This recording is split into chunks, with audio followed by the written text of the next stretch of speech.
Ratchet and Clank was one of those defining series for my childhood. Growing up, I basically played whatever I was allowed to from my brother's collection when he wasn't using the PS2, and outside of the Final Fantasies, the Tony Hawks, and weirdly the Devil May Cries, Ratchet and Clank was one of those series he'd let me play, and he also owned pretty much every release. But more important than all of that, it's one of the few games that I actually played properly growing up. I was one of those annoying little hyperactive kids who would mash through and skip every cutscene most of the time, and because I didn't know what was happening, it meant that I would either walk around aimlessly or complain that I didn't know what I was doing. And that's something that continued until I was about 8 or 9, where I finally sat down and decided to try and enjoy the story for once, with Final Fantasy IX of all things. Somehow Ratchet & Clank was an exception to this though, probably due to a mix of being unable to mash through or skip any of the cutscenes, along with the fact that the whole series has a very Saturday morning cartoon vibe to it. Growing up, going through each release on the PS2 is some very important core memories for me, but one thing I found as a kid with each release is the further I got away from Ratchet & Clank 1, the more I found myself disliking it. And as kind of shallow as it is, the exact reason pretty much boils down to the health system and maybe the lack of weapon level ups, but I think at first it was mostly just the health thing.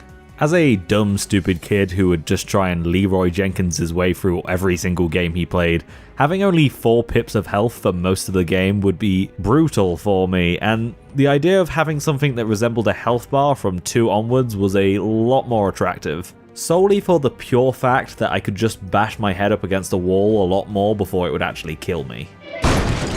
But this was all years ago. The only Ratchet & Clank game I've played since my brother went to university and took his PS2 with him was Tools of Destruction when he brought his PS3 down with him during Christmas one time. So with the announcement of Rift Apart, I told myself I was going to replay through all of those old games as well as fill out those blank areas that I never got round to playing. With my strong aversion to the original, however, I figured I'd instead play the one on PS4 first after discovering it was a remake 4 years after it was released. That's just how out of the loop I was with this series. I enjoyed my time with it, but I couldn't help but feel like something was just off, and the more I progressed through it, the more I started to question things. I knew that there'd be some changes after a 2-generational leap, so I put a lot of that aside, but when I got to the infamous #Gadgetron line, that's when I finally looked up reviews and realized what had happened. The kids love their social medias. #Gadgetron. Now, this isn't a video about tearing into the remake. There's enough of those online already, and there's nothing really I can add to the conversation.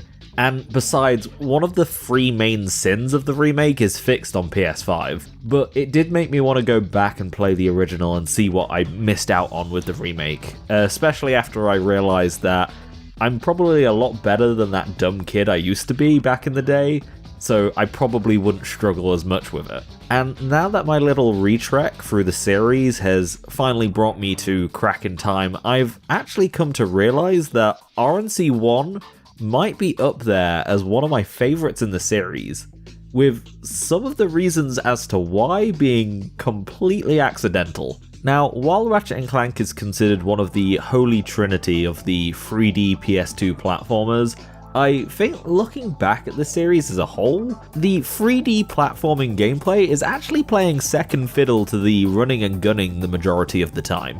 Even when part of the series' success is thanks to the excellent balance of both gameplay styles.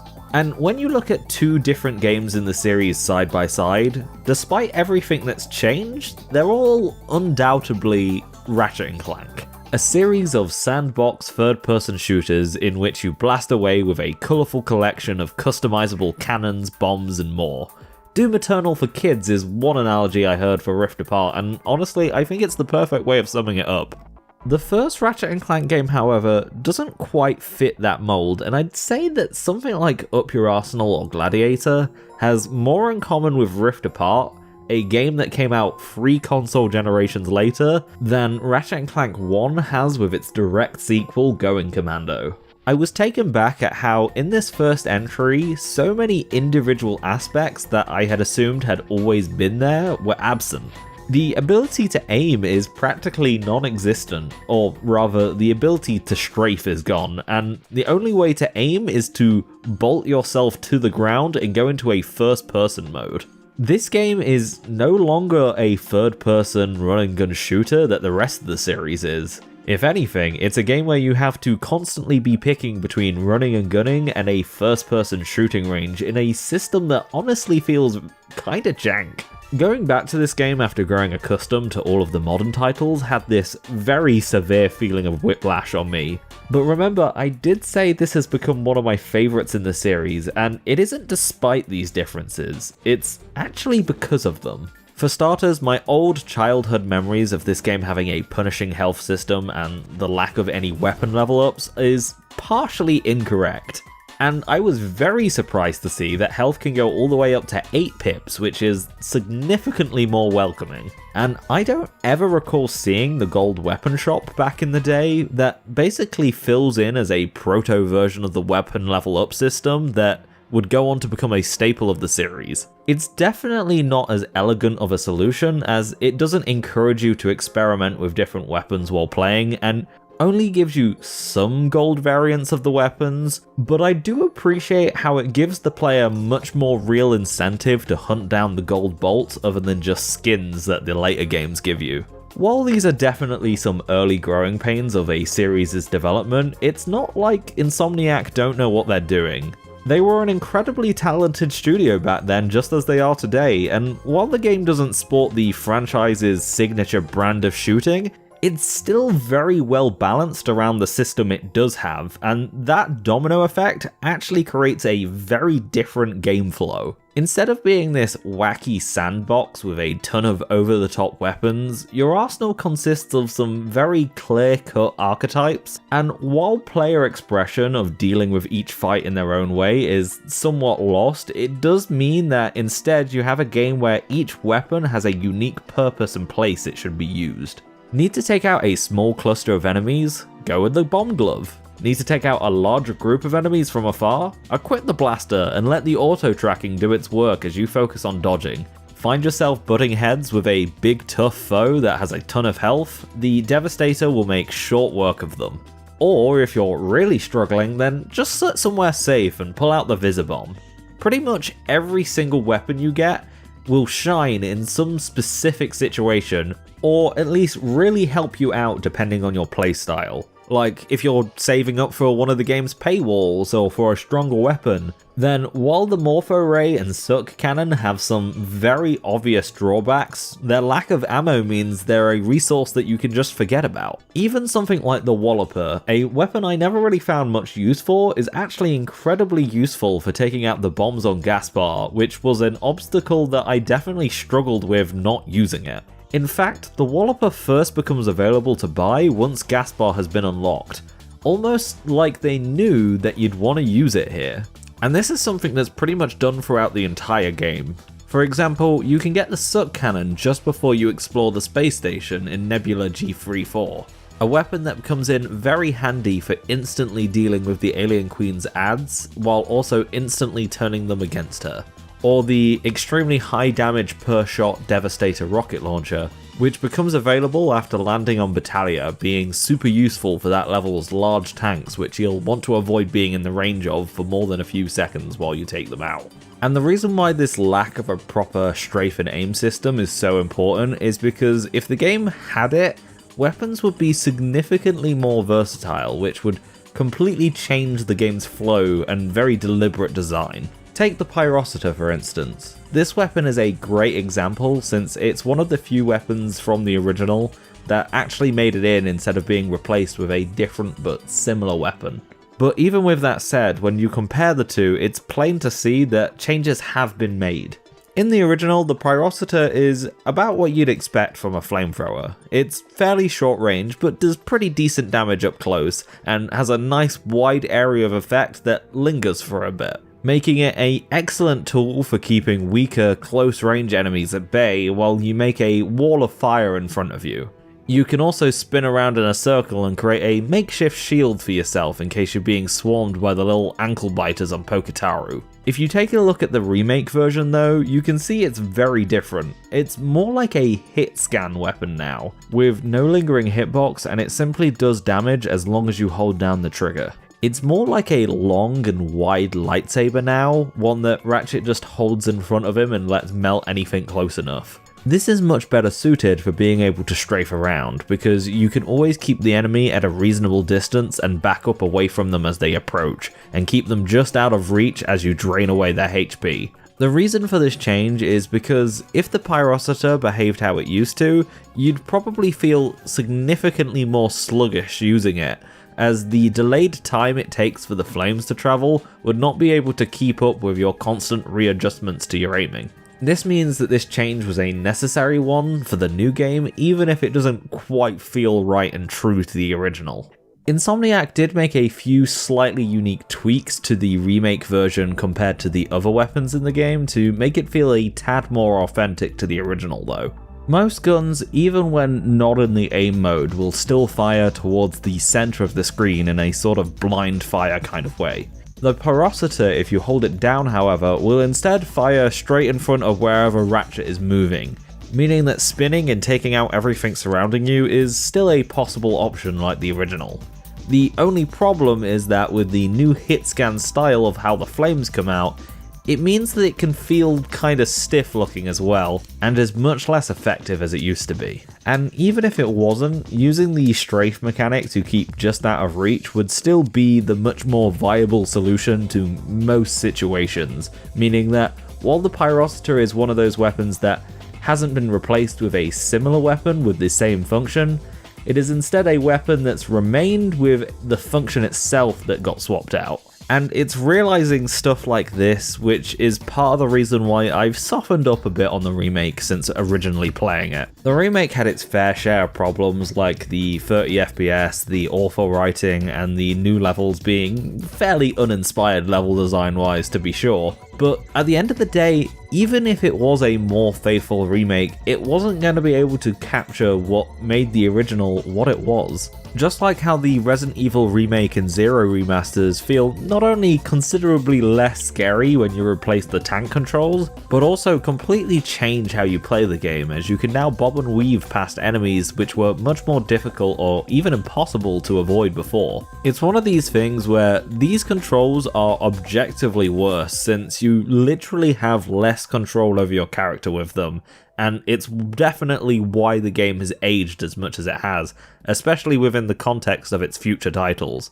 But it's when you look at the game within the context of itself, why these controls have been made the way they are, how has the game been balanced around it, and what's affected by changing them, you begin to realize that while it has aged, it's aged like milk. And what I mean by that is that it's turned into a fancy gourmet cheese. Definitely not an easy thing that everyone can enjoy, but to those who do learn to appreciate it, you begin to enjoy the parts of it that others wouldn't. You know, like the mold. I am aware that there is technically a strafing mechanic in the original Ratchet and Clank via the jetpack, but I'm going to be completely honest with you, while this definitely has its use cases, it's kind of not what I mean by strafing. Though it was something that Insomniac added pretty late in development, trying to remedy the problems that they realized this first game was going to have not having those strafe mechanics. They could tell that this lack of a mechanic was going to age the game before it even released. Now, the main driving force behind this video's concept was purely the stuff about the gameplay. The game has actually aged pretty well in a lot of ways. The visuals have stood the test of time incredibly well, especially since Ratchet and Clank is a fairly early PS2 game, and while it's definitely peanuts compared to what today's hardware can do, it certainly doesn't look ugly by any means. I also really like how we can use Metropolis on Kawan as a sort of comparison point, as it's typically been used as a great graphical showpiece for each PlayStation generation throughout the Ratchet series. And the writing is something that's held up pretty well too. A lot of its anti-corporation humor is still quite funny and unfortunately still relevant in a lot of ways today. There's definitely still some of that late 90s, early 2000s feel to it, but there's not really many pop culture reference in there. I know for a fact that my nephew would probably stare stone-faced at the Britney Spears and Bill Clinton parodies from Up Your Arsenal, for example. And Clank being even more out of touch with his hoverboard ad has only made that joke evolve into a higher form than it already was, and even if it hadn't, it's better than whatever the remake had.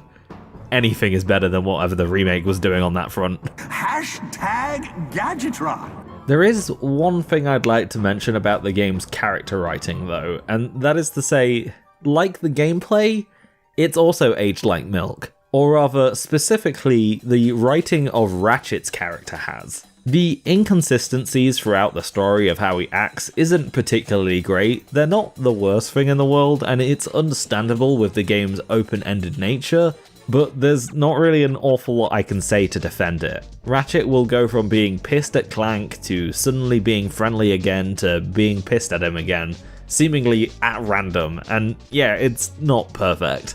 What I do like, however, is Ratchet himself.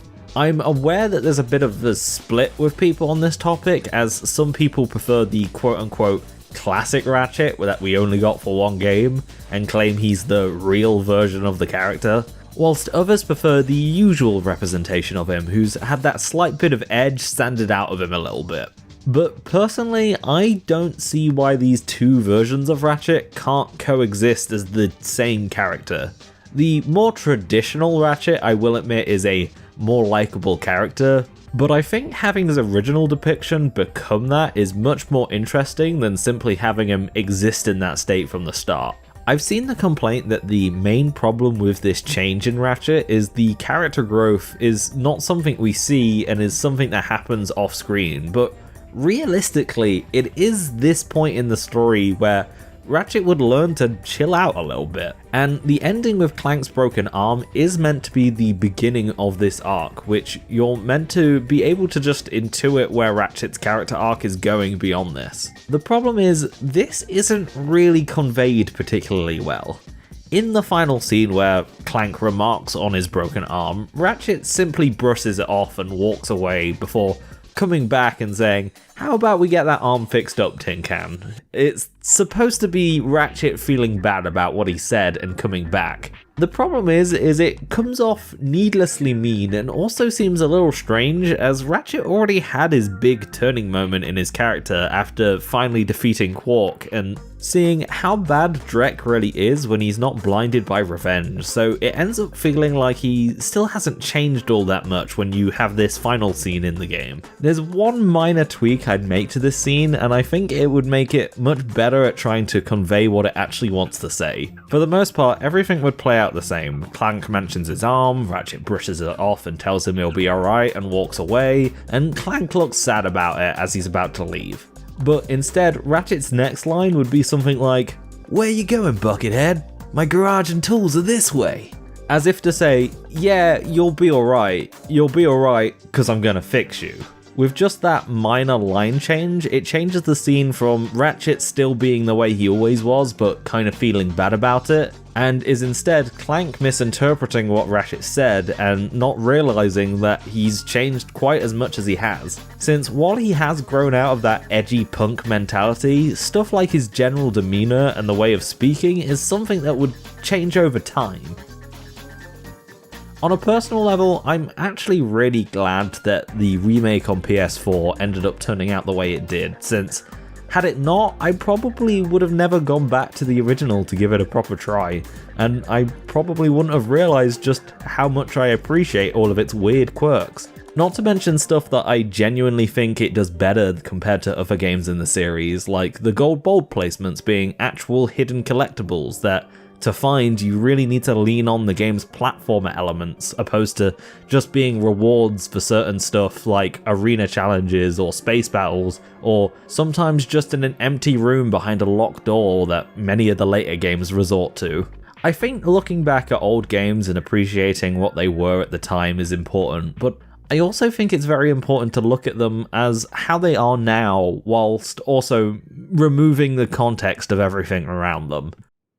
Looking back at older games, cult classics, and hidden gems, and really working out what makes them so beloved by so many people is always something fun, even if it's something that you yourself have already played but in a long forgotten period in your life. There are a lot of games that I don't think have actually aged quite as badly as some people like to think. Or they have, but it's either part of its charm, or there's more than enough still there for an incredibly enjoyable experience. And I mean this in a way that's beyond nostalgia. My favourite game of all time came out in 2007, but I didn't even know it existed until roughly 2017, and I didn't play it until a year later. And I barely knew what Parasite Eve was until 5 years ago, and I still think it's probably one of the best, most unique JRPGs on PS1, and still today. And with that all said, between that and my realization that I have the superpower that is to bring long gone IPs back from the dead, I'm gonna try and do more videos of older games. Ones that no one's really talking about anymore, as well as more videos like this one, which are less full game-wide reviews and more talking about specific elements of said games.